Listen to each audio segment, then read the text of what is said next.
Nous voici dans un atelier de poterie, l'environnement dans lequel le céramiste travaille la terre afin de réaliser des créations en céramique.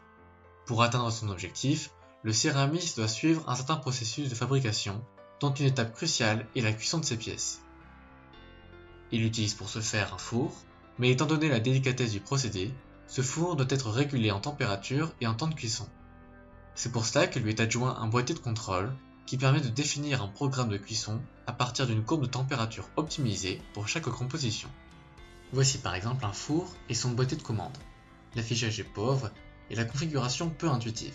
On ne peut qu'observer la température actuelle du four et le temps restant de la cuisson lorsque le programme est lancé.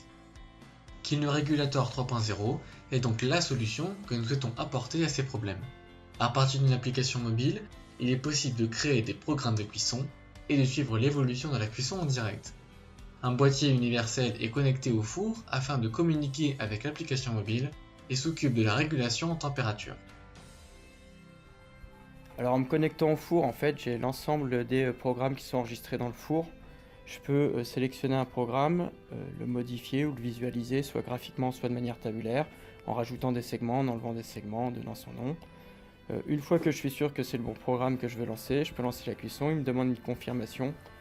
Et là, j'obtiens un écran de suivi de la cuisson qui me donne différentes informations sur l'état du four, comme par exemple la température actuelle ou le temps restant jusqu'à la fin de la cuisson, ainsi qu'un suivi des différents segments. On voit aussi là-bas que sur le prototype, l'écran a changé pour nous donner à peu près les mêmes informations que sur l'application. Sur l'écran d'accueil de l'application, les programmes précédemment créés sont listés. Il est alors possible d'éditer un programme en modifiant les segments qu'il compose. Il suffit de spécifier au moins deux paramètres parmi la température cible, la durée et la pente afin de composer une courbe de chauffe. Le programme est ensuite nommé et enregistré. Les programmes existants peuvent être dupliqués et supprimés. Une fois le programme voulu sélectionné, il est temps de lancer la cuisson. La page de suivi de cuisson s'affiche, comportant la courbe de chauffe, la température du four, le temps restant, ainsi que d'autres informations utiles. Après un certain temps de cuisson en autonomie, l'application peut être reconnectée au four et récupère ainsi le suivi de cuisson avec la courbe de température effective du four. Les éventuelles erreurs sont rapportées en temps réel et peuvent être supprimées si le problème a été résolu. La cuisson peut être arrêtée manuellement prématurément. Toutes les cuissons sont enregistrées sur le four et peuvent être récupérées ultérieurement.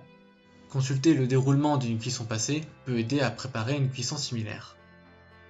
Si l'on dispose de plusieurs fours ou que l'on souhaite sauvegarder des programmes, une fonctionnalité d'import-export est disponible.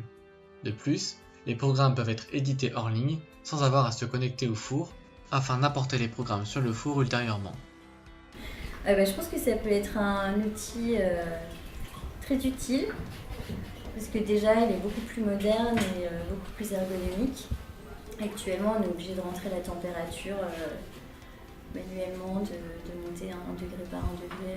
Donc ça nous permet aussi d'optimiser les cuissons, de se souvenir que dans tel four, à telle température, on a mis telle couleur, telle pièce. Et